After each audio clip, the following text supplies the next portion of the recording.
The Philippines is a country that has yet to produce an NBA player.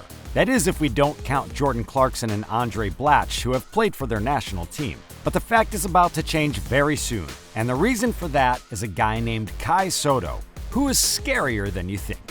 He is the biggest prospect coming out of this Asian country that is literally crazy about basketball. Sotto was on the radar for many NBA scouts, but still went undrafted in 2021. Knowing that this kid is still only 21 years old, in this video we will show you why he will be the next 7'3" NBA unicorn. With the globalization of the NBA, there have been many players from almost every corner of the world making it to basketball's biggest stage.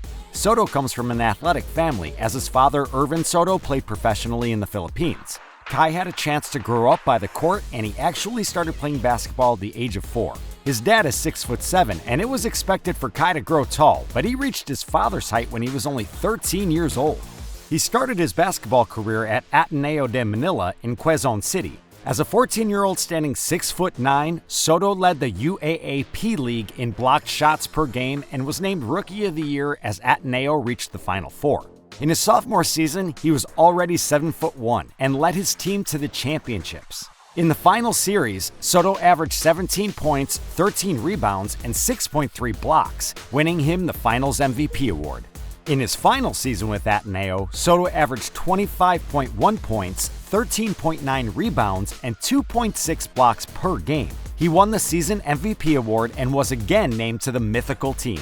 It was obvious that he overgrew the competition in his home country, and it was time to go to the United States. In 2019, Sotto joined the Skill Factory, a preparatory program based in Atlanta. He played a game the very next day after landing and made his presence felt with an 18 points and 12 rebounds performance. A couple of months later, he was named MVP of the King Invitational Tournament, averaging 27 points, 10.6 rebounds, 4.3 blocks, and 3 assists in 3 games. He also participated in the Basketball Without Borders Global Camp held during the 2020 NBA All-Star Weekend in Chicago. After graduating from high school, Sotto was considered a consensus 4-star recruit by major recruiting services such as Rivals, ESPN, and 24/7 Sports. He had many Division I offers, but instead he chose to play in the G League, the NBA G League Ignite program, hoping the NBA to be his next step. That did not prove to be the right decision for him, as he opted to play for the Philippine national team at the 2021 FIBA Asia Cup qualifiers and then had issues returning to the United States because of the COVID-19 pandemic-related travel restrictions. Another reason why signing in the G League was a bust is the fact that he was ineligible to play for a college team in NCAA Division I games and was also ineligible for the 2021 NBA draft, having recently graduated from high school in the same year, and would only be able to join in 2022 at the earliest. With his initial plan going to dust, Sotto signed with the Adelaide 36ers of the Australian NBL. In his first season with Adelaide, he averaged 7.5 points and 4.5 rebounds in 15.2 minutes per game while shooting 50.8% from the field and 38.5% from three-point territory. Those numbers were not as high as he expected, but it was time to declare for the 2022 NBA Draft. Some projections saw him being drafted early in the second round, but unfortunately, he went undrafted. That was quite surprising since the second round was packed with international talents such as Hugo Besson and Luke Travers, who also came from the NBL. After going undrafted in the 2022 NBA Draft, Sotto returned to Adelaide for another go in Australia. The Adelaide 36ers had a chance to play against the Phoenix Suns and the Oklahoma City Thunder in the offseason. This was the first time since 1979 that a Philippines-born player played against NBA teams. Those games were televised in the Philippines, as the whole nation expected to see Sotto in the NBA. Of course, the 36ers lost both games, and Sotto had a solid performance against the Suns, recording 11 points in 18 minutes of play, but he went scoreless in the second game against the Thunder. Sotto's average of 5.5 points and 3 rebounds in those games while shooting 33.3% from the field and 28.6% from behind the arc is not impressive. He had a couple of good dunks and made a 3, but still, no NBA team expressed interest in signing him. He returned to Australia, where he played 27 games for the 36ers, averaging 6.8 points and 4.5 rebounds per game on 51.4% from the field. During that season, Sotto transferred to the Hiroshima Dragonflies of the Japanese B-League. He got much more playing time in Japan, and soon after joining the team, he recorded his first B-League double-double with 21 points and 12 rebounds in a 90-72 win over the Ibaraki Robots. At the end of the season, Sotto signed a contract extension with the team with an opt-out clause if an NBA team calls. Sotto's basketball career took a detour from his original plan, but you would be right on track by liking this video and subscribing to our channel. Moving on. Sotto was invited to join the Orlando Magic Summer League team and put up 6 points, 4 rebounds, and 3 blocks in his debut against the Portland Trail Blazers. Unfortunately, he had a back injury in the next game against the Boston Celtics, and that was it for him. So, with some time left before the next NBA season starts, Sotto is hoping for a chance to play in the NBA. Being a 21-year-old 7'3" center with a great work ethic, he has a legit chance to find himself on an NBA roster for the training camp. There are a few players in the NBA with his size, soft touch, and passing skills. Players of his size, such as Aleksej Pokusevski or Bol Bol, needed time before becoming valuable NBA players. But these two, unlike Sotto, got a chance.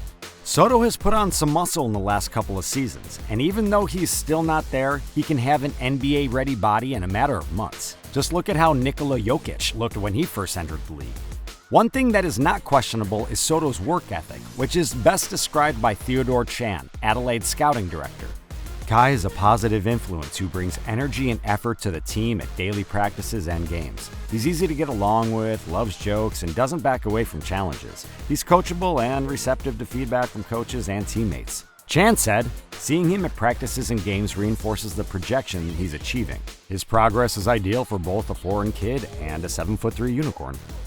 We are all aware that defense in the NBA is on a much higher level than everything Sotto has faced before. Still, there are facts that speak that he can be a valuable asset on the defensive floor as well.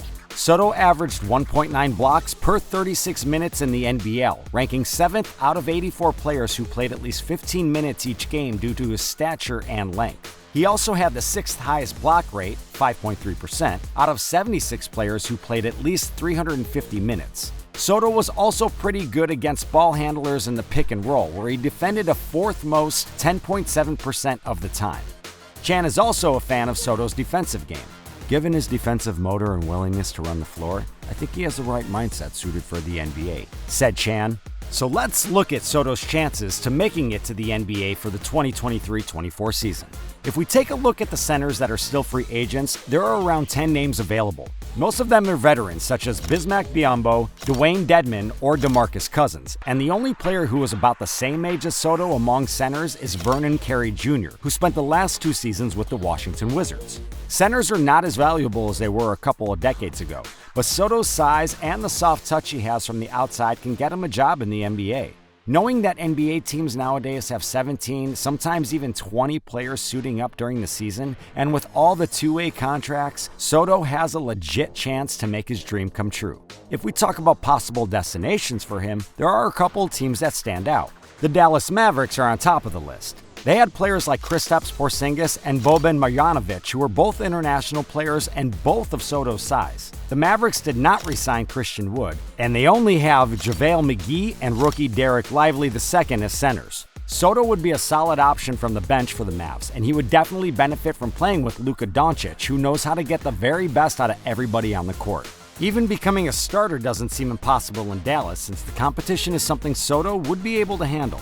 The Golden State Warriors are another possible destination for Sotto. They literally have only one center on the roster, and that is rookie Jace Johnson. Sotto would make a solid defensive presence for the Warriors in the paint, and more importantly, he can run fast enough to keep up the pace the Warriors have. He would be under no pressure in Golden State and will have enough time to develop and become a standard rotational player in the years to come. The Atlanta Hawks also look like a good fit for Sotto. They only have Clint Capella at center, and they traded John Collins to the Utah Jazz in the offseason. The Hawks have a long history with international centers starting from Dikembe Mutombo, Ano Matola, and Pero Antic, all the way to Capella. Yet the question still remains, if he's signed to an NBA team, which one will it be? Let us know what you think in the comments below. There's no doubt that Sotto is an NBA prospect and deserves a shot in the big league.